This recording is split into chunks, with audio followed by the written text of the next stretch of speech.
Hello everyone, आप सभी का स्वागत है आपके अपने स्टडी चैनल गुरुकुल आवासीय बाल विद्यालय पे, जहां पर हम लोग जनरल नॉलेज का एक टेस्ट सीरीज़ पूरा कर रहे हैं, जिसमें कि हम बीपीएससी के सिलेबस को ध्यान में रखते हुए हम यहां पर करेंगे अपने इतिहास, राज्य व्यवस्था, अर्थव्यवस्था, भूगोल, सामान्य विज्ञान, बिहार विशेष और करंट अफेयर्स के भी बहुत सारे क्वेश्चंस को। तो चलिए अपने समय को बिना बर्बाद किए हुए हम लोग अपने आज के सेशन को स्टार्ट करते हैं और देखते हैं आज का हम लोग स्पेशल सेशन का करंट का क्वेश्चंस। देखिए, जो सबसे फर्स्ट क्वेश्चन है हमारे सामने है, वित्तीय आपातकाल की घोषणा को मंजूरी देने वाला प्रस्ताव संसद के दोनों सदनों द्वारा पारित किया जाता है। इसका जो सही उत्तर होगा हो जाएगा ऑप्शन ए। ध्यान से समझेंगे, वित्तीय आपातकाल की घोषणा को मंजूरी देने वाला प्रस्ताव संसद के दोनों सदनों द्वारा सामान्य बहुमत द्वारा पारित किया जा सकता है, अर्थात सदन में उपस्थित एवं मतदान करने वालों का बहुमत। तो इसका सही उत्तर हो जाएगा साधारण बहुमत, ऑप्शन ए। अगला है, निम्न में से किस वीटो शक्ति का प्रयोग भारत के राष्ट्रपति द्वारा नहीं किया जाता? तो इसका सही उत्तर होगा ऑप्शन बी, विशेषित वीटो। भारत के राष्ट्रपति में 3 वीटो शक्तियाँ अत्यधिक वीटो, निलंबनकारी वीटो और पॉकेट वीटो निहित है। विशिष्ट वीटो अमेरिकी राष्ट्रपति द्वारा प्रयोग किया जाता है। तो यहाँ पर हम देखेंगे नहीं किया जाता है प्रश्नों में, तो ये तीनों तो मेरा सही हो रहा है, ये तीनों तो किया जाता है, और ये जो होता है सो अमेरिकन प्रेसिडेंट करते हैं और हमसे पूछ भी रहा है नहीं, तो इसका ऑप्शन बी करेक्ट हो जाएगा। अगला आता है, राज्यसभा के संबंध में निम्न में से क्या सही नहीं है? सही नहीं है, तो जो इसका सही उत्तर हो जाएगा वो हो जाएगा ऑप्शन ई। कैसे होगा? क्योंकि यह एक अस्थायी संस्था है और इसका विघटन नहीं होता है, एकदम सही बात है। इसका 1/3 सदस्य हर दूसरे वर्ष में सेवानिवृत्त हो जाता है, ये भी सही है। संविधान के राज्यसभा के सदस्यों के लिए पदावधि का निर्धारण नहीं किया है, ये भी सही है। और राज्य व्यवस्था के सदस्यों की पदावधि 6 साल की होती है, ये भी करेक्ट आंसर यहाँ पर बन रहा है। अगला प्रश्न हमारे सामने आता है, प्रश्न संख्या 7 का, निम्नलिखित में से कौन सुमेलित नहीं है? सुमेलित नहीं है, इस प्रश्न को हमें देखना है। सॉरी, और भी प्रश्न आ रह गए हैं, उसको देख लेते हैं पहले। प्रधानमंत्री का राष्ट्रपति को सूचनाएं प्रदान करने के संबंध में कर्तव्यों का उल्लेख कौन से अनुच्छेद में किया गया है? तो जो इसका सही उत्तर हो जाएगा अनुच्छेद 78 में प्रधानमंत्री का राष्ट्रपति को सूचनाओं को प्रदान करने के कर्तव्यों का उल्लेख किया गया है। प्रधानमंत्री के संबंध में निम्नलिखित में से क्या सही नहीं है? तो जो इसका सही उत्तर है हम देख लेते हैं। वह सरकार का प्रमुख होता है, एकदम सही बात है। वह संसद सदस्य को प्राप्त होने वाले वेतन एवं भत्ते प्राप्त करता है, ये भी सही है। वह सेनाओं का राजनैतिक प्रमुख होता है, ये भी बात एकदम सही है। वह किसी भी समय लोकसभा विघटित करने की सिफारिश राष्ट्रपति को कर सकता है, एकदम सही है। यानी कि इसका ऑप्शन ई जो है सो करेक्ट हो जाएगा, क्योंकि सभी के सभी कथन इसमें सत्य हैं। अगला प्रश्न आता है, वित्त विधेयक को कितने दिनों के भीतर प्रभावी हो जाना चाहिए? यानी वित्त विधेयक जो पारित किया जाता है उसे कितने दिनों के अंदर प्रभावी हो जाना चाहिए? तो इसका जो सही उत्तर होगा वो होगा 75 डेज, 75 दिनों के अंदर प्रभावी हो जाना चाहिए। अगला प्रश्न आता है, निम्नलिखित में से कौन सुमेलित नहीं है? सुमेलित नहीं है यानी कि सही नहीं है। तो चलिए यहाँ देखते हैं, वार्षिक वित्तीय विवरण, ये तो अनुच्छेद 112 का ही है, सही बात है। अगला है धन विधेयक, ये अनुच्छेद 110 में है, एकदम सही है। अगला है विनियोग विधेयक, तो जो विनियोग विधेयक है यहीं पर थोड़ा सा मिस्टेक हो गया है, अनुच्छेद 113 न होकर यहाँ अनुच्छेद 114 होगा, यानी यह अनुच्छेद 114 में उल्लेखित है और वित्तीय विधेयक जो है यह 117 में उल्लेखित है, ये सही है। यानी कि ऑप्शन सी यहाँ पर इनकरेक्ट है, इसका 113 न होकर 114 होगा। अगला है, किसी राज्य के विधानसभा के सदस्यों की अधिकतम संख्या कितनी हो सकती है? तो जो इसका सही उत्तर है वो है 500। 500 से ज़्यादा नहीं हो सकती है। और अगर ये क्वेश्चन हमसे पूछा जाए कि कम से कम कितनी हो सकती है, तो कम से कम 60, कम से कम 60 और ज़्यादा से ज़्यादा 500 होनी चाहिए, याद रखना है इस बात को। जनजातीय क्षेत्र के प्रशासन से संबंधित प्रावधानों का वर्णन निम्न में से किस अनुसूची में है? इसका जो सही उत्तर है वो हो जाएगा ऑप्शन बी, 6ठी अनुसूची में इसे रखा गया है। चलिए अगला प्रश्न है, निम्नलिखित में से किस अनुच्छेद में वर्णित मूल अधिकार भारतीय नागरिक एवं विदेशियों दोनों को प्राप्त है? तो जो इसका सही उत्तर हो जाएगा वो हो जाएगा ऑप्शन सी, अनुच्छेद 14। निम्न में से किस समिति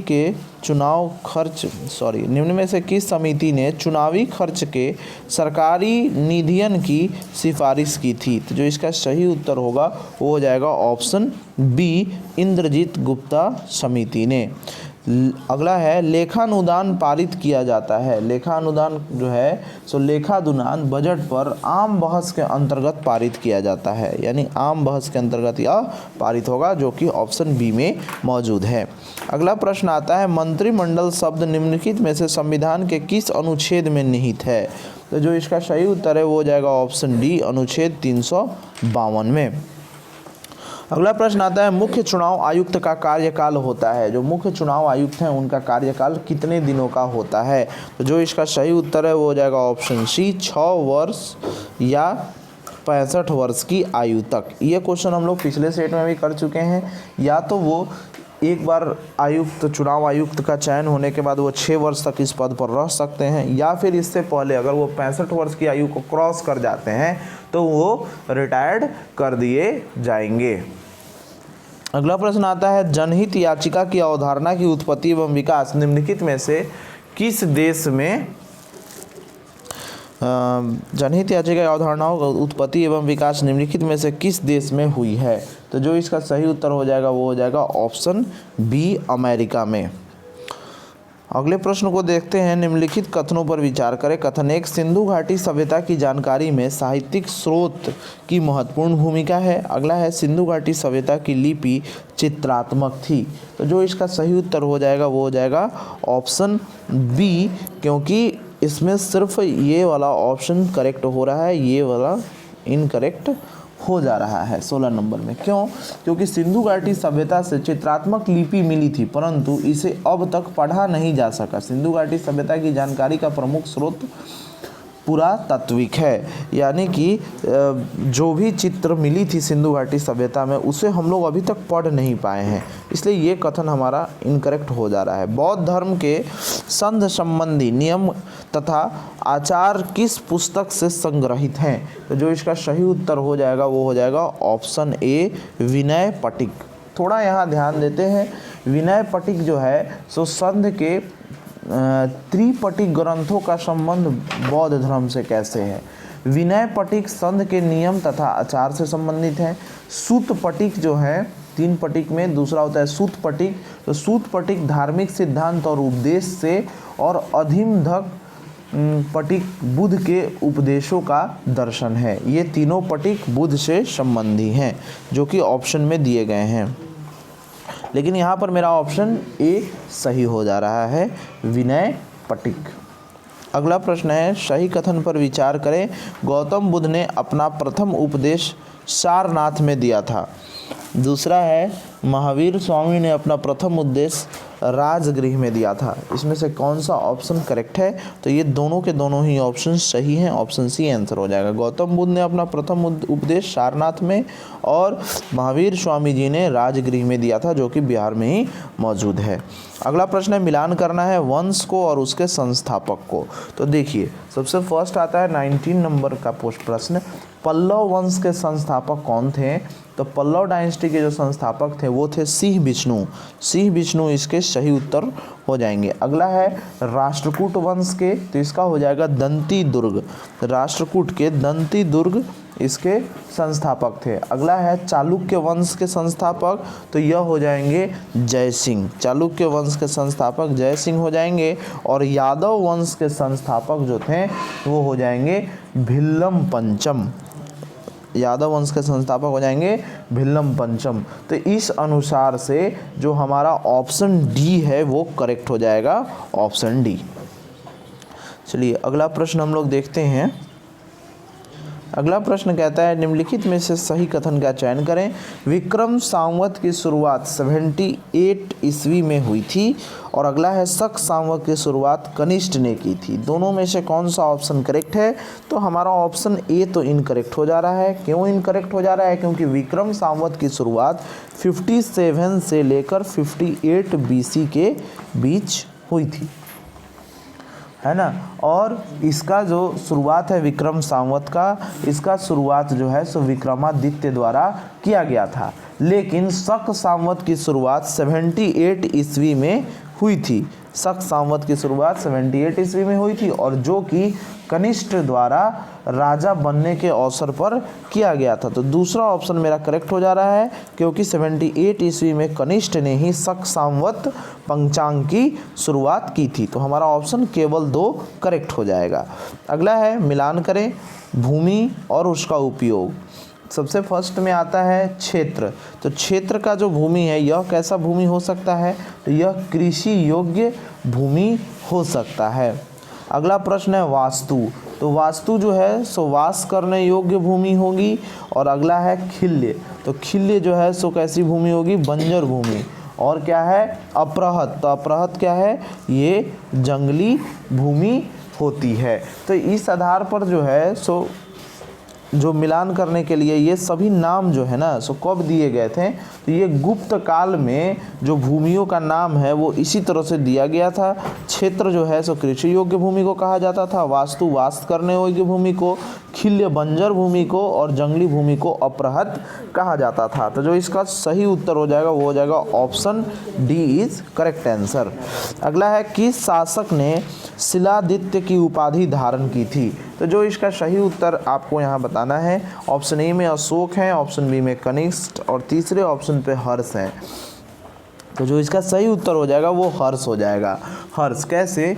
पुष्यभूमि वंश के शासक थे हर्ष, याद रखेंगे आप लोग। हर्ष जो है सो पुष्यभूमि वंश के शासक थे और इन्हें ही शिलादित्य भी कहा जाता है। इन्होंने परम भट्टारक की उपाधि भी धारण की थी। तो ध्यान में रखना है कि हर्ष को 2 उपाधि मिली, शिलादित्य और परम भट्टारक की उपाधि हर्ष को मिली थी। तो इसका सही उत्तर ऑप्शन सी हो जाएगा।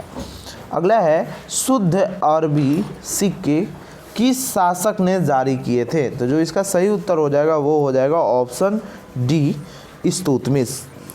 इल्तुतमिश इसके सही उत्तर हो जाएंगे। इल्तुतमिश के द्वारा सबसे पहले शुद्ध अरबी सिक्के जारी किए गए थे। इल्तुतमिश ने चांदी का टंका और तांबे के जीतल का चलन भी शुरू किया था। यानी कि इन्होंने शुद्ध अरबी सिक्के तो जारी किए ही थे, इन्होंने चांदी का जो सिक्का जारी किया था उसका नाम रखा था टंका और जो तांबे का जो सिक्का जारी किया था उसका नाम रखा था जीतल। ये भी इल्तुतमिश ने ही जारी किया था। अगला प्रश्न हम लोग देखते हैं। अगला प्रश्न कहता है इक्ता प्रथा को पुनः किसने प्रारंभ किया? तो इक्ता प्रथा को जो प्रारंभ करने वाले शासक थे उनका नाम है भी, इसका भी ऑप्शन हो जाएगा 24 का ऑप्शन बी हो जाएगा। इसका ऑप्शन बी हो जाएगा फिरोज तुगलक। फिरोज तुगलक ने किया था। अब देखिए पहली बार जो इक्ता प्रथा है यह इल्तुतमिश ने चलाई थी और इसे अलाउद्दीन खिलजी ने समाप्त कर दिया था। फिर से पुनः इसे फिरोज शाह तुगलक ने शुरू किया। तो देखिए अगर ऑप्शन में यहाँ कहता है कि पुनः प्रारंभ किया, ध्यान में रखेंगे इक्ता प्रथा को पुनः यानी फर्स्ट टाइम जो है सो इल्तुतमिश ने स्टार्ट किया, फिर इक्ता प्रथा को खिलजी ने बंद कर दिया और फिर से पुनः फिरोज शाह तुगलक ने इसे स्टार्ट किया था। किस मुगल शासक, अगला प्रश्न देखते हैं, किस मुगल शासक के शासनकाल को स्थापत्य कला का स्वर्ण काल कहा जाता है? तो जो इसका सही उत्तर हो जाएगा वो हो जाएगा ऑप्शन ई। अब कैसे, यहाँ ध्यान देते हैं। मुगल शासक शाहजहां के शासनकाल को स्थापत्य कला का स्वर्ण काल कहा जाता है। शाहजहां द्वारा बनवाई गई प्रसिद्ध इमारतों में कौन कौन से हैं? इन्हें कहा जाता है स्थापत्य कला। इन्होंने कला के माध्यम से बहुत सारी कलाकृतियों का निर्माण कराया था। जैसे सब इनकी कला को हम लोग देख लेते हैं क्या क्या निर्माण कराया था। सबसे प्रथम आप जानते हैं शाहजहां ने ताजमहल का निर्माण कराया था। दूसरा जो है, दूसरे नंबर पर जो आता है वो इन्होंने कराया था मोती मस्जिद का, जो कि आगरा में मौजूद है। मोती मस्जिद भी आगरा में मौजूद है। अगला जो है ताजमहल की उपलब्धि देखते हैं, जामा मस्जिद। जामा मस्जिद भी शाहजहां ने ही बनवाया था और लाल किले का भी निर्माण शाहजहां ने ही कराया था। यानी कि इनके काल को ही हम क्या कहते हैं, इनके काल को ही हम कहते हैं मुगल शासन काल के स्थापत्य कला का स्वर्ण काल। और शाहजहां तो ऑप्शन में है ही नहीं, इसलिए हमारा ऑप्शन हो जाएगा इनमें से कोई नहीं। अगला आता है देवपाल ने नालंदा में बौद्ध विहार बनवाने के लिए किसे 5 गांव दान किए थे। तो 5 गांव दान करने वाला ऑप्शन ए हो जाएगा बालपुत्र देव। अगला प्रश्न आता है 27 का, निम्नलिखित में से कौन सगुन भक्ति से संबंधित नहीं है। तो जो इसका सही उत्तर होगा वो हो जाएगा ऑप्शन डी कबीर। कबीर जो हैं सो सगुन भक्ति से संबंधित नहीं है। कबीर किस भक्ति से संबंधित थे, ये फिर आपके मन में प्रश्न उठ रहा होगा। तो इसका सही उत्तर हो जाएगा कि कबीर निर्गुण भक्ति से संबंधित हैं। निर्गुण गाते थे कवि और सगुन नहीं गाते थे। अगला प्रश्न आता है 28 में, क्रांति के तलवार में धार वैचारिक पत्थर पर रगड़ने से ही आती है। यह वक्तव्य निम्नलिखित में से किसका था। तो जो इसका सही उत्तर हो जाएगा वो हो जाएगा ऑप्शन सी, भगत सिंह ने यह बात को कहा था। काकोरी कांड को निम्नलिखित में से किस संगठन के क्रांतिकारियों ने अंजाम दिया था। अब इसका जो सही उत्तर होगा वो होगा option B, Hindustan Republican Association ने इस कांड को अंजाम दिया था। वैसे काकोरी कांड पर पूरा वीडियो आपको यहीं इसी अपने चैनल पे मिल जाएगा। मैंने इस पे पूरा सेशन किया है कि काकोरी कांड क्या है, आप उसे भी देख सकते हैं। अगला है अतिवादी लोकतंत्र दल की स्थापना किसके द्वारा की गई थी। तो जो इसका सही उत्तर हो जाएगा वो हो जाएगा ऑप्शन बी, एन.एम. राय के द्वारा की गई थी। अगला प्रश्न आता है, श्रीरंगपट्टनम की संधि किनके मध्य हुई थी। तो जो इसका सही उत्तर हो जाएगा वो हो जाएगा ऑप्शन डी, टीपू सुल्तान और कॉर्नवालिस के बीच यह संधि हुई थी। तृतीय अंगल मैसूर युद्ध के समय, जो कि 1790 से लेकर 1792 तक चला था, इसके अंतर्गत टीपू सुल्तान और कॉर्नवालिस के मध्य 1792 में श्रीरंगपट्टनम की संधि हुई थी। कब हुई थी यह संधि? यह हुई थी 1792 में। और किसी युद्ध के दौरान हुई थी? तो जो तृतीय अंगल मैसूर युद्ध चल रहा था, जिसका सेशन था 1790 से लेकर 1792, इसी के समय हुई थी। अगला प्रश्न आता है, मद्रास महाजनसभा का गठन कब हुआ था। इसका सही उत्तर होगा ऑप्शन बी, 1884 में। जिन्ना विभाजन चाहते थे या नहीं, अब हम स्वयं विभाजन चाहते हैं, यह किसने कहा है। तो जो इसका सही उत्तर हो जाएगा वो हो जाएगा ऑप्शन डी, 33 का सरदार वल्लभ भाई पटेल इसका सही आंसर होगा।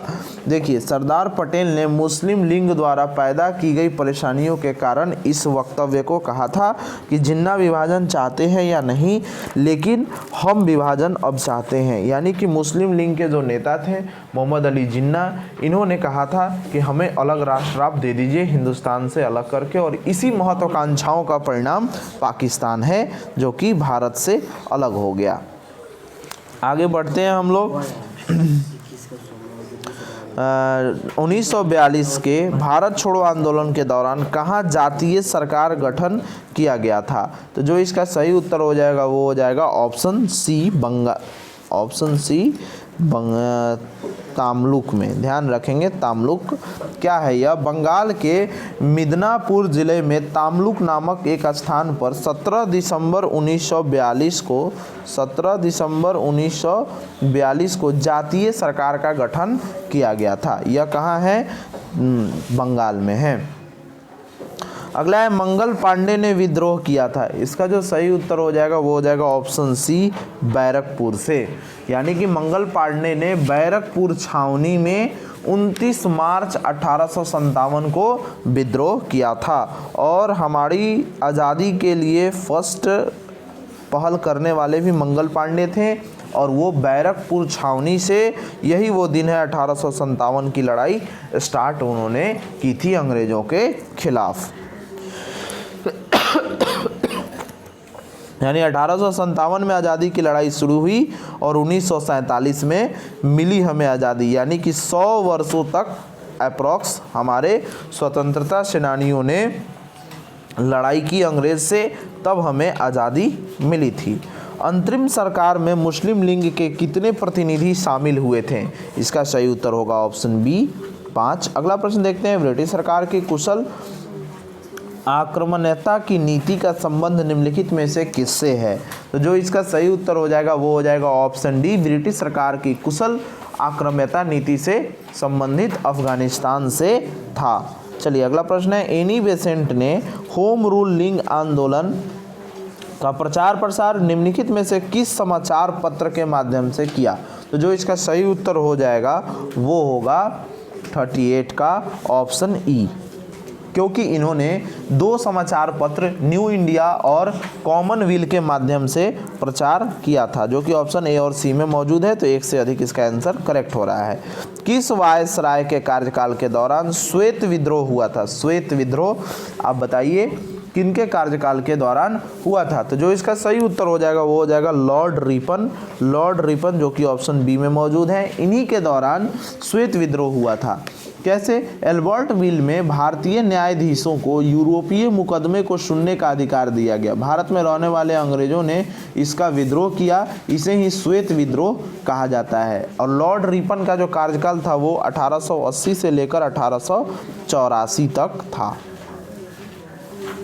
अगला प्रश्न देखते हैं, ब्रिटिश व्यापारी भारतीय उत्पादकों, कारीगरों एवं शिल्पियों को अग्रिम संविदा के रूप में धनराशि देते थे, इस प्रथा को क्या कहा जाता है? तो इसका सही उत्तर हो जाएगा ऑप्शन डी, यानी कि ददनी कहा जाता है। अगला है 41, निम्नलिखित में से कौन सुमेलित नहीं है? तो जो इसका सही उत्तर है हम देखते हैं, प्रार्थना समाज का जो गठन हुआ था वो 1865 में न होकर इसकी स्थापना 1867 में हुई थी, 1867 में। किसके द्वारा की गई थी ये भी आप जान लीजिए। इसकी स्थापना जो है सो आत्माराम पंडुरंग जी के द्वारा 1867 में की गई थी प्रार्थना समाज की। अब अगला प्रश्न है, अगला जो दिखता है सत्य शोधक समाज, ये सही है। आर्य समाज भी सही है। रामकृष्ण मिशन, इनमें से कोई नहीं तो होगा ही नहीं। अगला है, नमक सत्याग्रह के दौरान महात्मा गांधी को गिरफ्तार किए जाने के बाद आंदोलन का नेतृत्व किसने किया था? तो जो इसका सही उत्तर हो जाएगा वो हो जाएगा ऑप्शन सी, अब्बास तैयबजी ने। नमक सत्याग्रह के दौरान जब गांधी जी को गिरफ्तार कर लिया गया था तो अब्बास तैयबजी ने इसका आगे का पद संभाला था, ठीक है। परंतु जब यह गिरफ्तार कर लिए गए तो इसे जो कंप्लीट करने का कार्य है यह जो है सो सरोजिनी नायडू जी ने किया था। नमक सत्याग्रह आंदोलन यानी दांडी मार्च का भी जो है सो मैंने एक वीडियो बना रखा है जिसमें कि आप आसानी से इसे कंप्लीट कर सकते हैं, ठीक है। अगला प्रश्न आता है, इंडिपेंडेंस फॉर इंडिया लीग की स्थापना किसने की थी? तो जो इसका सही उत्तर होगा वो हो जाएगा 43 का ऑप्शन ई। ऑप्शन ई कैसे करेक्ट हो रहा है? क्योंकि जवाहरलाल नेहरू तथा सुभाष चंद्र बोस ने पूर्ण स्वाधीनता के लक्ष्यों को स्वीकार करवाने के लिए कांग्रेस के भीतर एक दबाव समूह के रूप में इंडिपेंडेंस फॉर इंडिया लीग की स्थापना की थी। यानी पंडित जवाहरलाल नेहरू और सुभाष चंद्र बोस दोनों ने मिलकर यह किया था। एक से अधिक इसका ऑप्शन करेक्ट हो रहा है। अगला प्रश्न आता है, किस तिथि को मुस्लिम लीग ने मुक्ति दिवस के रूप में मनाया था? तो जो इसका सही उत्तर हो जाएगा वो हो जाएगा ऑप्शन सी, 22 दिसंबर 1939 को मनाया गया था। अगला है, लियोनल कार्टिस को द्वैध शासन प्रणाली का जन्मदाता माना जाता है। तो इसका जो सही उत्तर हो जाएगा वो हो जाएगा लियोनल कार्टिस, ऑप्शन डी। अगला है, ऊर्ध्वपातन विधि से किस यौगिक को पृथक किया जाता है? तो जो इसका सही उत्तर हो जाएगा ऑप्शन ई हो रहा है। कैसे हो रहा है 46 का ऑप्शन ई? क्योंकि किसी ठोस को गर्म करने पर सीधे गैस में परिवर्तित हो जाए तो उस विधि को ऊर्ध्वपातन कहा जाता है।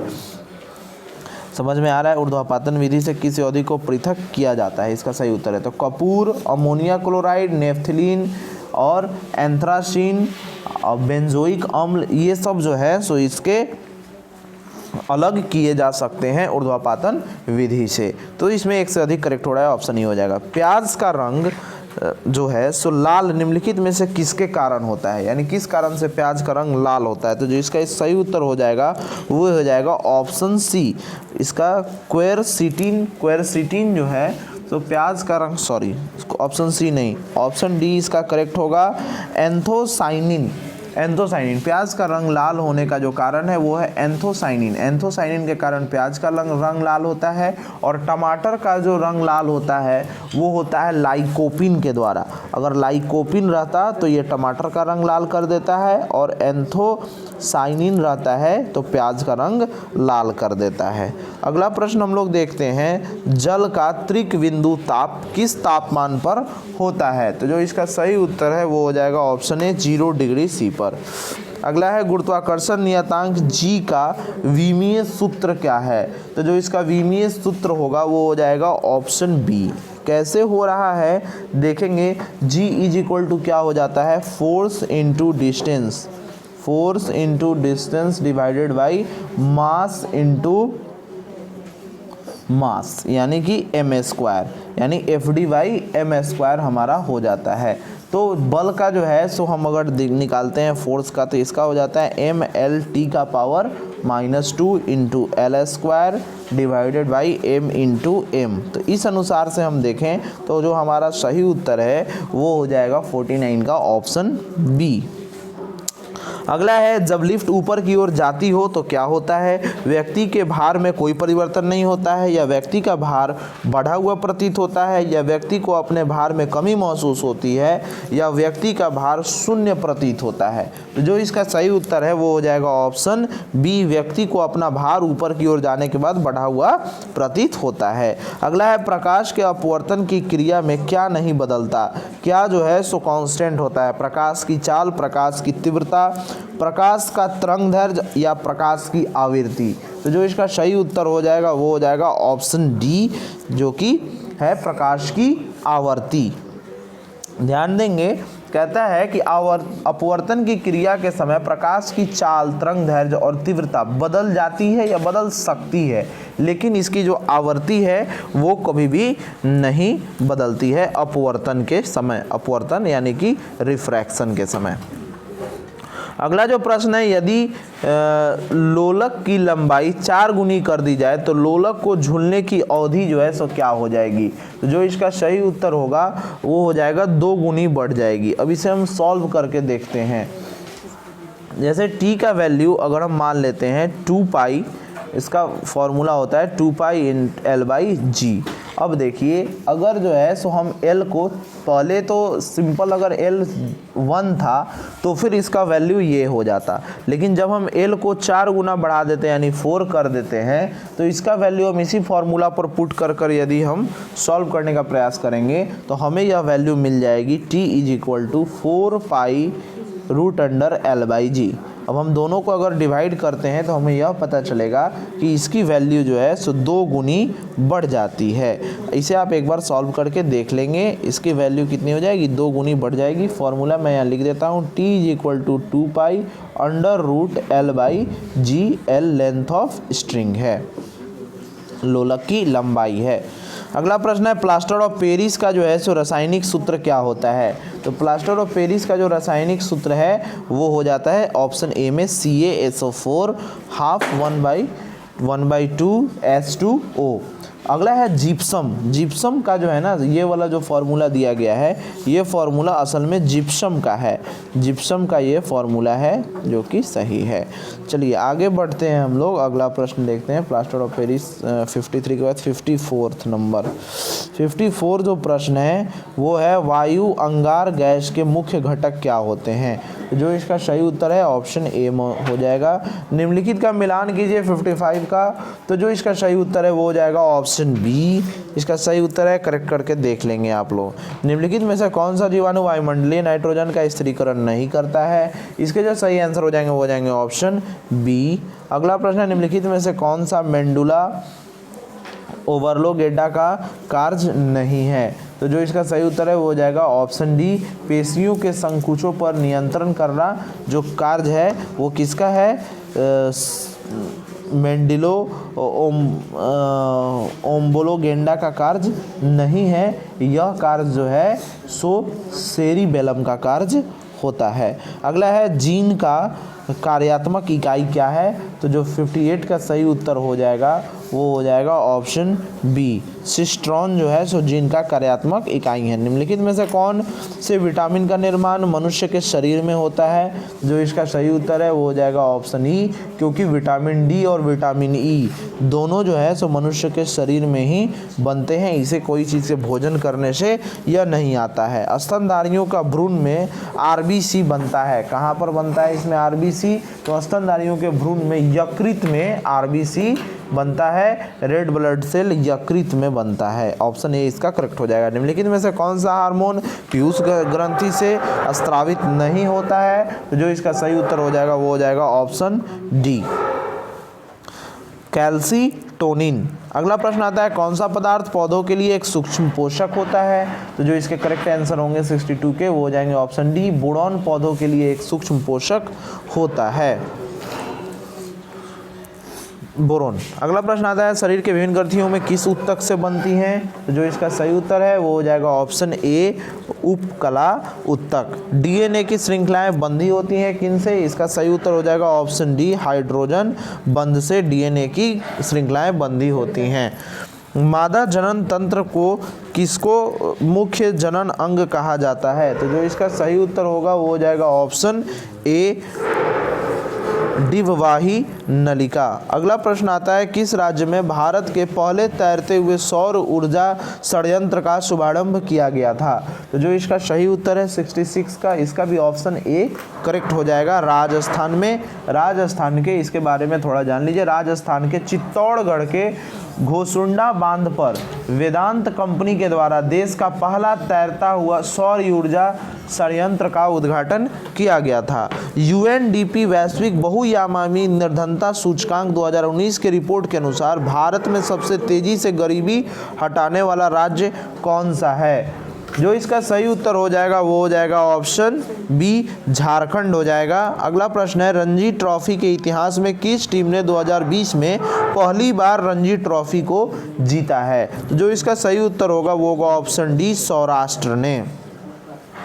अगला प्रश्न आता है 69 का, भारत का पहला हिम तेंदुआ संरक्षण केंद्र हाल ही में किस राज्य में खोला गया है, जो इसका सही उत्तर हो जाएगा वो हो जाएगा ऑप्शन बी, जो कि उत्तराखंड में खोला गया है। अगला प्रश्न है वर्तमान में भारत के महान्यवादी कौन थे, भारत के महान्यवादी, इसका जो ऑप्शन हो रहा है वो ई करेक्ट हो जा रहा है। कैसे, क्योंकि भारत के महान्यवादी अटॉर्नी जनरल ऑफ इंडिया के वेणुगोपाल हैं और Tushar Mehta solicitor general of India हैं।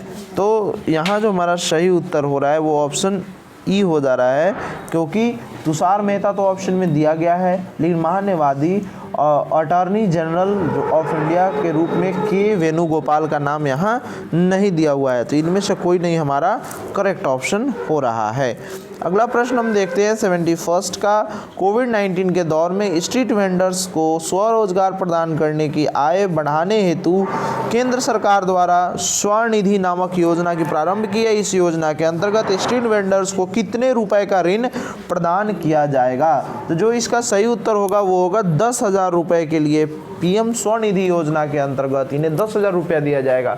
स्ट्रीट वेंडर्स उन्हें कहते हैं जो कि रोड सड़क के किनारे अपना ठेला वगैरह लगाकर सामान को बेचते हैं, उन्हें ही हम स्ट्रीट वेंडर्स करते हैं। और कोविड-19 के कारण इनका जो है सो बिजनेस एकदम तबाह सा हो गया, इसीलिए केंद्र सरकार ने पीएम स्वनिधि योजना का शुभारंभ किया, जिसके अंतर्गत इन्हें 10,000 रुपया दिया जाएगा और इस 10,000 रुपये से यह अपने व्यापार को आगे बढ़ा पाएंगे। तो इसीलिए इसका जो करेक्ट आंसर हो जाएगा वो हो जाएगा ऑप्शन सी। अगला प्रश्न आता है हाल ही में किसके द्वारा उन्नति कार्यक्रम की शुरुआत की गई है, तो जो इसका सही उत्तर हो जाएगा ऑप्शन बी हो जाएगा। भारतीय अंतरिक्ष अनुसंधान संगठन इसरो के द्वारा इसकी शुरुआत की गई है। विश्व में सड़क नेटवर्क के मामले में भारत का स्थान कितने नंबर पर है, तो जो इसका सही उत्तर होगा दूसरे नंबर पर भारत जो है सो सड़क नेटवर्क के मामले में आगे बढ़ रहा है विश्व में। भारत के सबसे बड़े डबल डेकर पुल फ्लाईओवर का निर्माण बिहार के किस जिले में किया जा रहा है? तो जो इसका सही उत्तर होगा वो हो जाएगा ऑप्शन ए, सारण जिले में सबसे बड़े डबल डेकर पुल फ्लाईओवर का निर्माण बिहार में किया जा रहा है, सारण जिले में। गांधी के पथ पर और महात्मा गांधी की जीवन यात्रा किनकी कीर्ति है? तो जो इसका सही उत्तर है वो हो जाएगा option D, doctor Kiran Kumari ने इसे लिखा है। हाल ही में प्रधानमंत्री नरेंद्र मोदी ने नेशनल डिजिटल स्वास्थ्य मिशन को लॉन्च किया है। यह मिशन कब लॉन्च की गई थी? तो जो इसका सही उत्तर हो जाएगा वो हो जाएगा ऑप्शन सी, स्वतंत्रता दिवस 2020 के अवसर पर इसे प्रधानमंत्री ने लॉन्च किया था। हाल ही में मध्य प्रदेश को किस स्थान पर एशिया का सबसे बड़ा सोलर पावर प्लांट का उद्घाटन किया गया है? तो जो इसका सही उत्तर होगा वो हो जाएगा ऑप्शन डी, रीवा। चलिए अगला प्रश्न देखते हैं, निम्नलिखित में से कौन विश्व क्षय रोग दिवस 2020 का मुख्य विषय था? तो जो इसका सही उत्तर होगा वो हो जाएगा ऑप्शन डी, वी टुगेदर। कहता है क्षय दिवस 2020 का जो मुख्य विषय था वो इट्स टाइम था, इट्स टाइम, जो कि ऑप्शन सी में मौजूद है, वी टुगेदर नहीं, इट्स टाइम था। अगला देखते हैं, विश्व क्षय रोग दिवस हर साल किस दिन को मनाया जाता है, यह जान लेते हैं। 24 अप्रैल को विश्व क्षय रोग दिवस मनाया जाता है। अगला प्रश्न होता है, बिहार के गंगा के किस सहायक नदी में पहली बार गंगा नदी डॉल्फिन पाई गई? तो यहाँ ध्यान देंगे, इसका जो है ऑप्शन डी सही हो जाएगा, महानंदा। महानंदा जो गंगा की सहायक नदी है, इसमें पहली बार डॉल्फिन मछली पाई गई थी। अगला प्रश्न आता है, 28 जुलाई 2020 में आजाद पट्टन जल विद्युत परियोजना को लेकर किन देशों के मध्य हस्ताक्षर हुआ है? तो जो इसका सही उत्तर है वो हो जाएगा ऑप्शन बी, चाइना और पाकिस्तान के बीच हुआ है। चेन्नई ओपन अंतर्राष्ट्रीय ग्रैंड मास्टर शतरंज टूर्नामेंट 2020 का खिताब किसने जीता है? तो जो इसका सही उत्तर होगा वो जाएगा ऑप्शन डी, पोवल प्रोक्रावतो ने। अगला है, इंडो पैसिफिक क्षेत्र में अर्थव्यवस्था को मजबूत करने हेतु 3 देशों द्वारा त्रिपक्षीय आपूर्ति श्रृंखला लचीलापन पहल शुरू किया गया है। यह किसके द्वारा शुरू किया गया है? तो इसका जो सही उत्तर है वो हो जाएगा ऑप्शन सी, इंडोनेशिया के द्वारा। भारतीय तट तटरक्षक बल ने नए अपघटतीय गश्ती पोत में नौसेना में शामिल किया है, जिसका नाम क्या होगा? इसका जो सही उत्तर है वो हो जाएगा ऑप्शन बी, सार्थक।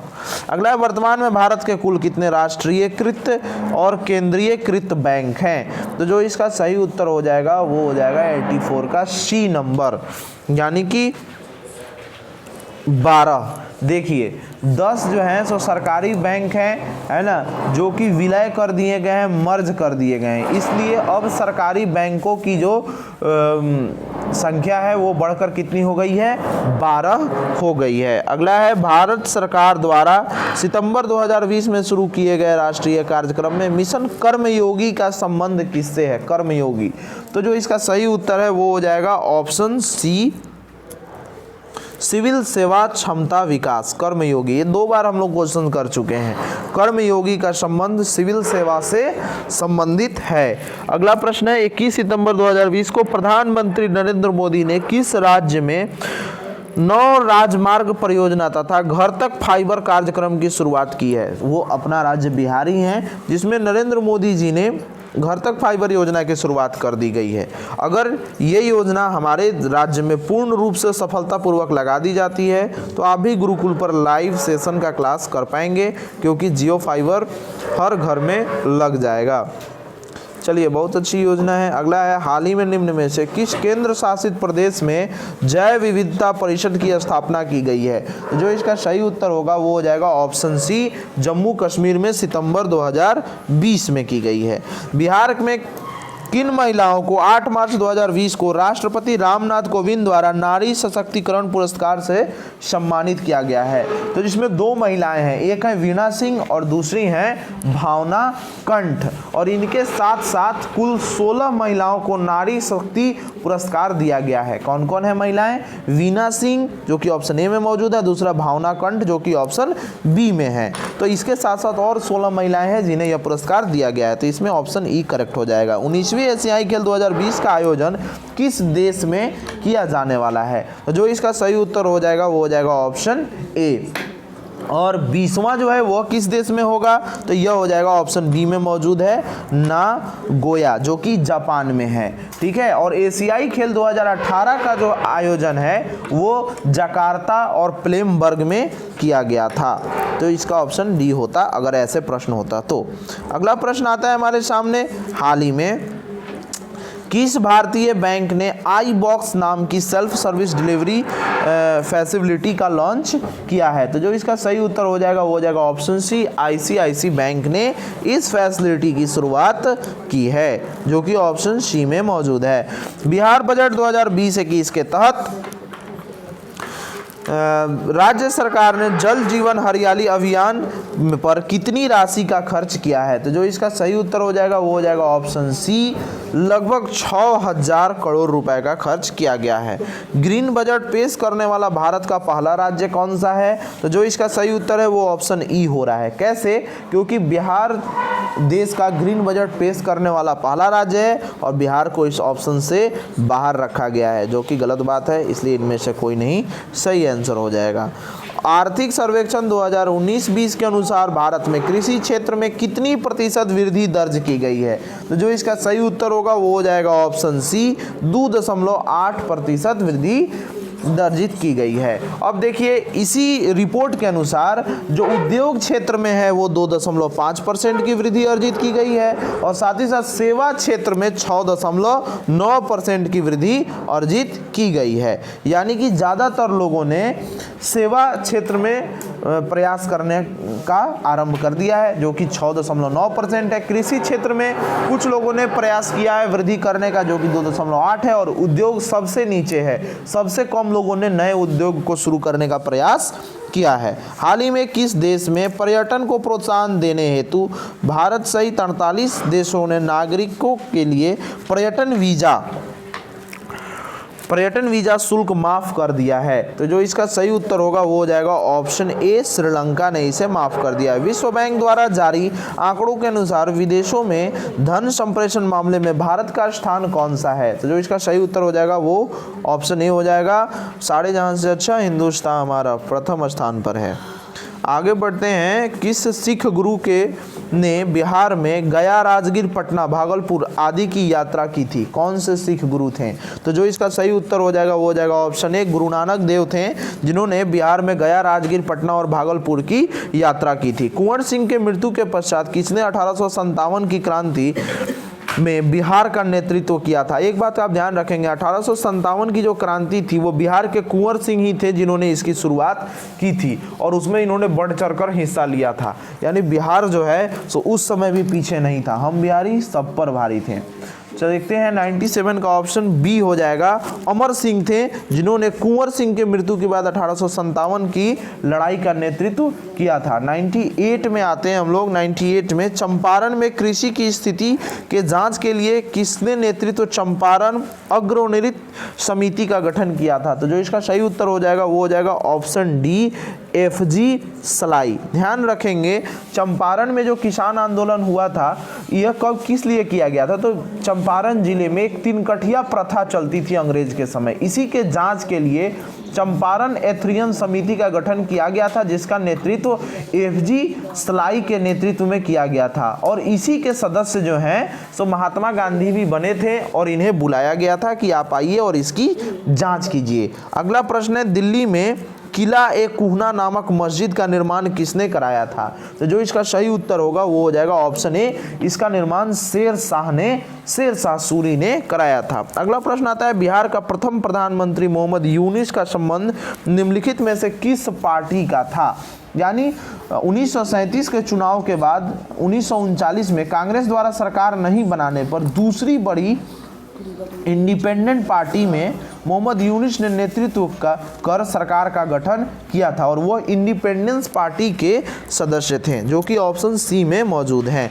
भारत में बिहार की जनसंख्या के साथ यह कितने नंबर पर है, तो 2011 के अनुसार जो है तो जनसंख्या के आधार पर पहले स्थान पर यूपी है, दूसरे स्थान पर महाराष्ट्र है और तीसरे स्थान पर अपना बिहार है, तीसरे स्थान पर है। तो इसको आप लोग ध्यान में रखेंगे। अब हमारा 100 क्वेश्चंस तो पूरे हो गए हैं, लेकिन 100 क्वेश्चंस के बाद भी बिहार से जुड़े हुए बहुत सारे प्रश्न यहाँ रह जा रहे हैं।